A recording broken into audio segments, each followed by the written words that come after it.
خیریت سے ہیں؟ ٹھیک ہیں؟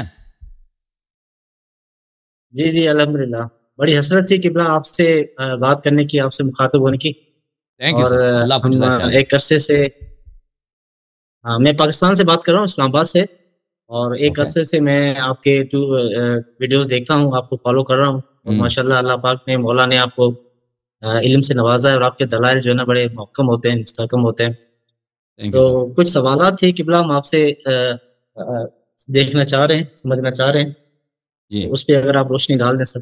جی سر بولیں۔ جیسا ایک تو یہ پوچھنا تھا کہ مولا علی علیہ السلام کے جنم 3 بھائی ہیں نا، جناب جی ابو طالب علیہ السلام کے 4 فرزند ہیں۔ ہوں تو ہم دیکھتے ہیں کہ تاریخ میں اور احادیث میں اور ائمہ معصومین کی جو اقوال ہیں ان میں، یا باقی جو تاریخی واقعات ہیں ان میں، جعفر طیار کا تو خیر بڑا نام ہے، جناب عقیل کا نام ہے، مولا مشکور کشا کا، لیکن ان کے جو بھائی ہیں جناب طالب، جب بڑے بھائی جناب ان کا طالب علیہ ذکر السلام۔ نہیں ملتا۔ جی بڑے بھائی، جی ہاں، ان کا ذکر نہیں ملتا، اور کیا وجہ ہے کہ نہ ان وہ کی جو دیکھیں، سوانح وہ حیات ہجرت زندگی کے کے بعد، متعلق کیا؟ ہجرت نبی صلی اللہ علیہ وسلم کے بعد جو تاریخ میں ان کا ذکر اتنا نہیں ملتا، ان کی مشکوک حالت میں ان کی وفات ہوئی ہے، ٹھیک ہے نا۔ تو مجھے یہی لگتا ہے کہ مشرکین قریش نے ان کو مار دیا ہوگا، ان کو قتل کیا ہوگا۔ تاریخ جی میں آپ ان کا درست اتنا کر رہے ہیں ذکر نہیں کہ ملتا کہ ایک شبہ یہی، ہاں کہ وہ کیا ہوا ان کے ساتھ یا ان کی نسل کے ساتھ، ٹھیک ہے نا۔ ہمیں جو ملتا ہے وہ وہی ہے۔ امام زمانہ علیہ السلام آئیں نہیں گے یہ تو اس شبہ، کی توضیح ملے گی۔ جی یہ شبہ صحیح ہے کہ جنگ بدر میں ہم نے سنا ہے کہ وہ آئے تھے جو وہ مخالفین نقل کفار کے کرتے ہیں نا، لشکر کے مخالفین ساتھ نقل آئے۔ کرتے ہیں کہ وہ انہوں نے خودکشی کیا جنگ بدر میں، ٹھیک ہے نا۔ تو یہ بات دلالت کرتی ہے کہ وہ مسلمان جی تھے، وہ نبی صلی اللہ علیہ وسلم کے ساتھ جنگ نہیں کرنا چاہتے تھے، تو کفار نے ان کو قتل کیا۔ مجھے تو خودکشی تو نہیں لگتا مجھے، ٹھیک ہے نا۔ وہ تو مخالفین تو نقل کریں گے نا، انہوں نے خودکشی کی، کس نے نقل کیا؟ مشرکین نے نقل کیا نا، کہ ہمارے ساتھ بدر میں آئے تھے، انہوں نے خودکشی کیا۔ تو مجھے تو یہی لگتا ہے کہ ان لوگوں نے خود اس کو قتل کیا ہوگا۔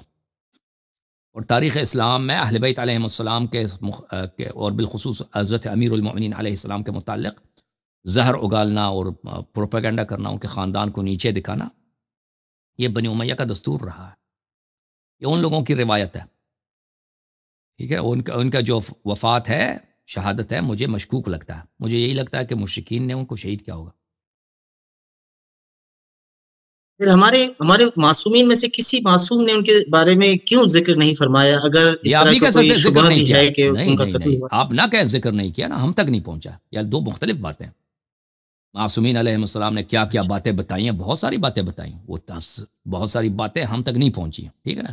کیونکہ وہ طویل عرصے تک، بلکہ یہ سلسلہ آج تک جاری ہے، شیعہ علماء نے احادیث کو نقل کرنا چھوڑ دیا، اور آج سے کچھ 100 سال پہلے چلے جائیں، سب کتابیں ہاتھوں سے لکھی جاتی تھی۔ تو اب جب علماء نے حدیث ہی چھوڑ دیا، تو حدیث کی اکثر کتابیں، شیعہ کی حدیث کی کتابیں ضائع ہو گئی، تباہ ہو گئی، ٹھیک ہے نا۔ تو اس میں سے کتنا علم تھا، کتنی جی باتیں تھیں، تاریخ کی باتیں، اہم باتیں، جو شیعہ مولویوں نے اجتہاد اور تقلید اور فلسفہ اور عرفان کے پیچھے پڑ گئے، منطق کے پیچھے پڑ گئے، تو وہ سب ضائع ہو گئے نا۔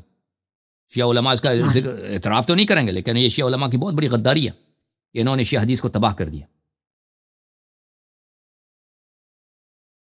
جی اچھا قبلہ، ایک سوال اور تھا، وہ بھی جی سر۔ تھوڑی تاریخی حوالے سے تھا، بس یہ میں زیادہ وقت نہیں لوں گا، اس پہ آپ ذرا روشنی ڈالیں کہ جی جو خلیفہ ثانی ہیں حضرت عمر ابن خطاب، ان کا تعلق جو ہے وہ بنی عدی قبیلے سے تھا نا۔ تو اب دیکھا جائے تو جو ان کا بچپن، جو سوانح حیات گزرا ہے، یا جو قبیلے کا جو اوورآل رہا ہے، نہ تو وہ اتنا کوئی قبیلہ ہم کہہ سکتے ہیں کہ کوئی قریش کا کتنا بڑا معتبر قبیلہ ہو یا سردار قبیلہ ہو، جیسے بنی ہاشم تھا، وہ تو خیر سردار قبیلہ تھا۔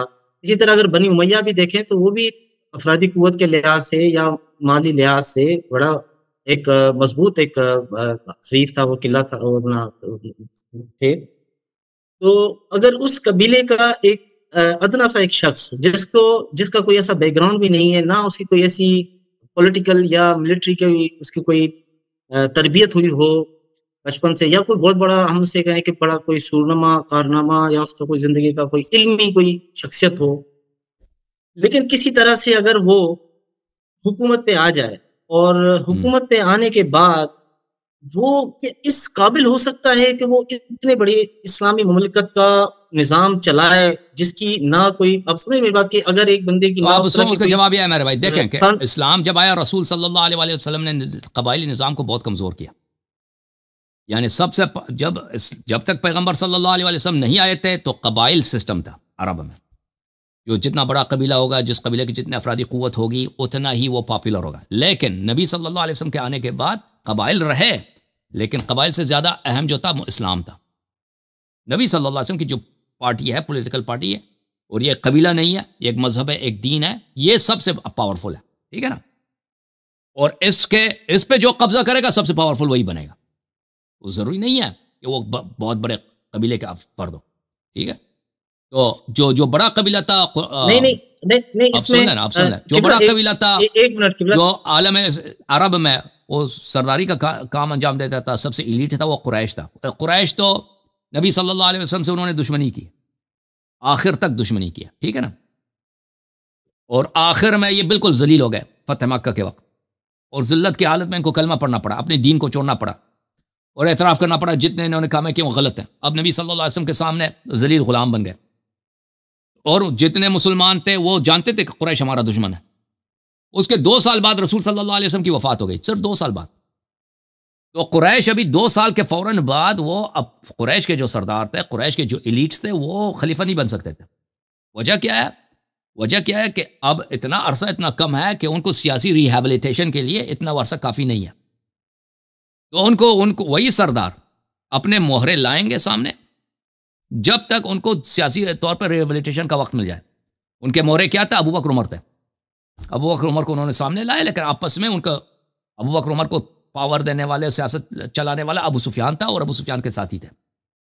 اور پھر ابو بکر عمر نے بھی ان کو شام دے دیا. ان کو بہت بڑا، ان کو سب سے بڑا خزانہ تھا شام، سب سے بڑا کلچر کا، انڈسٹریز کا، کامرس کا، تجارت کا، ثقافت کا، تہذیب کا، جو پوری دنیا میں سب سے اہم جگہ تھا شام، یعنی روم، ان کو دے دیا. ٹھیک ہے نا؟ ان کو مل گیا. آگے جب چلتے ہیں 30 سال کے بعد سیاسی طور پہ ریہیبلیٹیٹ ہو گئے. اب یہ صحابی بن گئے، مسلمان بن گئے، خلیفہ امیر المؤمنین معاویہ ہو گیا، اس کے بعد یزید ہو گیا. یہ دوبارہ چھا گئے قریش. سمجھ میں آئی نا بات آپ کو؟ سیاسی لحاظ سے وہ کیسے اس زمانے میں قریش جو ایلیٹ تھا وہ خود خلیفہ نہیں بن سکتے تھے، کیونکہ وہ بہت ذلیل ہو چکے تھے. نبی صلی اللہ علیہ وسلم کے وفات سے 2 سال پہلے انہوں نے کلمہ پڑھا ہے، اور ذلیل ہو کے کلمہ پڑھا ہے. اور سب مسلمان جانتے ہیں کہ ہمارے دشمن ہیں، ان سے ہماری لڑائیاں ہوئی ہیں، جنگیں ہوئی ہیں. ٹھیک ہے نا؟ تو وہ تو خلیفہ نہیں بن سکتے. خلیفہ کون بنے گا؟ خلیفہ مسلمانوں سے بنے گا. اور کون بنے گا؟ جو ضعیف قبیلے کا آدمی ہوگا، جن کو قریش کنٹرول کر سکے گا، جن کو قریش کے ایلیٹس کنٹرول کر سکے گا. اگر کوئی ایسا شخص جس کے اپنی جو بیک گراؤنڈ ہو، ٹھیک ہے نا، جو اپنی اصلیت اصیل آدمی ہو، جس کے اپنی، پر قریش کو کنٹرول نہیں کر سکے گا نا. اسی لیے تو انصار کو نہیں خلیفہ نہیں بننے دیا گیا. انصار کی کیا کمی ہے؟ انصار کی تو اکثریت ہے مدینے میں. اگر ووٹنگ کے لحاظ سے دیکھا جائے، پاپولیٹی کے لحاظ، انصار وہ بننا بھی چاہتے تھے. انصار ان کو نہیں بننے دیا گیا، کہا کہ عرب آپ کو نہیں مانے گا، قریش آپ کو نہیں مانے گا. کس کو بنایا گیا؟ ابو بکر عمر کو بنایا گیا. ابو بکر جو ہے سب سے، جو عرب میں، قریش میں سب سے جو گھٹیا خاندان ہے، جو چکلوں کا کاروبار کرتے تھے، ابو بکر کا خاندان. اس کا باپ بھی آخر تک چکلے میں ملازم تھا. ایسے آدمی کو لائے، اس کو خلیفہ بنایا گیا. عمر، اس کا کوئی نہ فصاحت ہے، نہ بلاغت ہے، نہ کوئی کارنامہ ہے، نہ اس کا کوئی خاندان. صلح حدیبیہ کے وقت رسول صلی اللہ علیہ وسلم نے عمر سے کہا کہ تم میرا الچی بن کے مکے چلے جاؤ. عمر سے کہا تھا، اس نے یہی تو کہا تھا کہ میں مکے میں، میرا خاندان میں کوئی ہے نہیں مجھے پروٹیکٹ کرنے والا، مجھے نہ بھیجو. وہ نہیں گیا، اسی وجہ کہ میرا خاندان کمزور ہے.